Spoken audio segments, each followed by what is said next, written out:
ئەگەر پرسیارەکە بە شێوەیەکی تر بکەینەوە ئایا طبع ئەگۆڕێ لە ئینسانە؟ طبعا پێش گۆڕینی طبع چەند شتێک هەیە بێ بیگۆڕی، ئەنجا طبع ئەگۆڕێ. یەکەمیان ئەو ڕێگایانەی خووە ناشرینەکانت پیشانەیان لە خۆتی دابڕێنە، ڕێگاکان بگۆڕە جارێ باشە. ئیتر ڕێگاکە جاری وا هەیە کەسێکی درۆزن و نوکتەچی و فشقیات چیە تۆ گرتوتە بە ڤیدۆکانیەوە، هەرە بە سەیریکەی تاواو لێ قسەکردن و پێکەنینی شەوە شتێکەوە کۆوی لێ. تخۆ خۆتان نەزان لە سۆشیال میدیاوانە پڕن ڕاقیسەیە کە گۆرانی بێژێک کە یاریزانێکی بێڕەوشتە، ئەکتەرێکی بێڕەوشتە، کە تۆ سەیری هەڵلقەیەکەکەی 1700 هەڵقە هەمووی خیانەت زەوجیت پیشانەیە، هەمووی بێڕەوشتیت پیشانەیە، هەمووی کوفر و شیرکت پیشانەیە. ئەمە تۆ خۆت ڕێگای چیت گرتووەتە بەر؟ باو کتێبەش لە بەرکەی بە هەموو قورئانیشە لە بەر بێ، ڕێگای چیت کردووەتە بەر بەرەو کوێچی باشە؟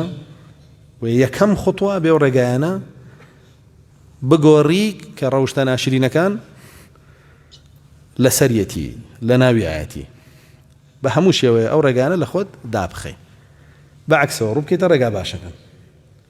ئیگنا ناگۆڕێ و طبعیش حەزەکەم بزانن نەک ڕێگاکە ببینێ گرێتە بەر، بەڵکو ڕێگاکەشی بۆ باس کرێ حەزی لێکە.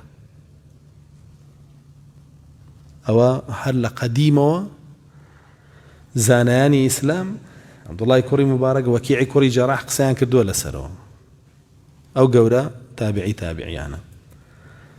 ئەفەرمون هەر ئەوان و کاتەوە ئەفەرمون ئینسان خویەکی تایە پێ وترێ سەریقەت الطباع، دزینی ڕەوشت لە خەڵکی، دزینی ئاکار لە خەڵکی.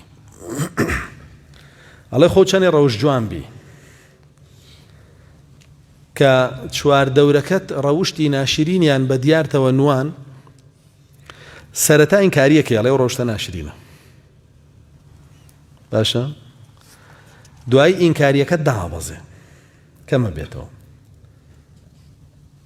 لە دڵی خۆتاڵی دوعای هیدایەتی بۆکەم، بەس هەر ممارەسەش یەکەم، چاودێری یەکەم، سەیری یەکەم. دواتر دوای ماوەیەک طەبیعیە بێ لەلات. نمونەیە بێنینەوە لە نەوەتەکانە، من بیرم یە لە ناو بازار کە سابەتمە کرد ئەلەو بەردەرکی سەرایە بنێشتی کوردی مەفرۆش لەسەر سینی، یەکەم جار ساڵی 93 بوو یا 92 بوو ئافرەتێ هاتەوە سترێجی لە پیا بوو. ئێمە مناڵ بووین تەمان نەمانەزانی هەموو ئەو شارە بە فیکە و بە بەردووبەین دوایکە و بۆ شتەکان زۆر پێ ناشرین بوو، پێیان نامۆ بوو. بەڵام مەسە چی لێهاتەوە؟ وردە وردە وردە وردە لەوانەیە ئەوانەی ئەو کاتە بە هەزاران جوێنیان بۆ سترێجێ ئەو یابێ ئێستا کچ و ژنی خۆیان لە پێیکا و لە پێیابێ ئەتیادیش ببەلایەوە کچی کچی خۆشی بۆی بکڕێ سێرتان لێنەیە. ئاوە یەکەم جار ئینکاریەکەی کە دووبارە بۆ ئینکاریەکەت کەمەکە، کە سێبارە بۆ کەمتر کەمتر کەمتر تاوای لێ ڕای پێی، تاوای لێ خۆت حەزەکەی بەدوای بچی، ئەوە بەدوای بچی. جا بۆی ئەوان ئەڵێن ئەو زانایانە لەوانە ئیمامی ابن مبارەک کە کتێبی زوهدی هەیە شەرحمان کردووە الحەمدولله 160 دەرسە، لەویا فەرمێ ئەگەر بێت و لە کاتێکا کە ئومەت فاسیدە بێ تۆ دەرنەچی لەناو ئەو فەسادەیە طەبعت هەندێک لەو فەسادات دزەی خاتە ناو خۆی. یعنی لەوانەیە بیری لێ بکەیتەوە کە بینی خۆت و خوای خۆت دانیشتوی ئەڵێ چی لە خەیاڵی خۆتە، وڵای خۆ ئەو ئافرەتە وا بوو، وڵای خۆ حەرام نەبووە خۆش بوو. ئیتر وردە وردەها شەیطان لێوە تەزیین دەست پێکا کە تەزیین دەستی پێکرد، دعوە دەست پێکا کە دعوە دەستی پێکرد کە دعوەی کردی تۆ ئیستیجابەیەکەی هێشتا بگاتە مەرتەبەی داوە، چونکە ئەڵێ ئیلا ئەن دەعەوتوکم فەستەجەبتم لی، هەر داوام کردن ئێوە یەکسەر وەڵامتان دایەوە. نابێ خوتوا دەڵگری، نابێ وەسواسی قبوڵکەی کە ئەو دوانە قبول کردیەتە سەر داوە کە داوای کردی تەواوەتیان چووی ئەڕۆیت. جا بۆیە ئەوان ئاوە هۆشداریە دەن لەبارەی ئەو بابەتەوە.